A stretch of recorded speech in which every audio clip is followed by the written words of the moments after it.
ഇന്നത്തെ മോട്ടിവേഷൻ അല്ല ഒരു ചിന്ത. ഇപ്പോൾ നമ്മളവിടെ കോഴി ഫാം വളർത്തുന്ന ഒരു സ്ഥലം ഉണ്ടായിരുന്നു. അവിടെ ചെന്ന് അവിടെ കണ്ടറിഞ്ഞപ്പോഴാണ് മനസ്സിലായത് 40 ദിവസം കൊണ്ടാണ് ഒരു കോഴി നമ്മൾ കഴിക്കുന്ന ബ്രോയിലർ ചിക്കൻ അതുണ്ടാവണം.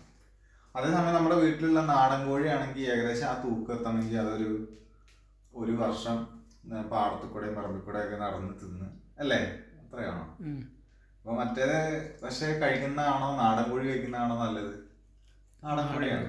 കാരണം എന്ന് പറഞ്ഞു കഴിഞ്ഞാൽ മറ്റേത് കുറെ സാധനങ്ങളൊക്കെ കുത്തിവെപ്പും അതും ഇതും ഒക്കെ ചെയ്തിട്ടാണ് വെറും 45 ദിവസം കൊണ്ടാണ് ഈ സാധനം ആവുന്നത്. അപ്പോ ജീവിതത്തില് പെട്ടെന്ന് കിട്ടുന്ന സാധനങ്ങൾ ചിലപ്പോ വിലക്കുറവുണ്ടാവും, അല്ലെങ്കിൽ അതിന് വേറെ എന്തെങ്കിലും ഇതേപോലെ പ്രൈസ് കുറവുണ്ടാവും. പക്ഷെ അത് നോക്കരുത്. നമ്മൾ ഹെൽത്താണ് ഇപ്പൊ മുഖ്യം. ഹെൽത്ത് മുഖ്യം.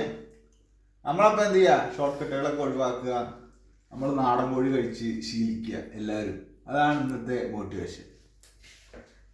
ബ്രോയിലറാണ് ഇത് ചിക്കൻ. ദിസ് ഈസ് നാടൻ കോഴി, ജർമ്മൻ നാടൻ കോഴി.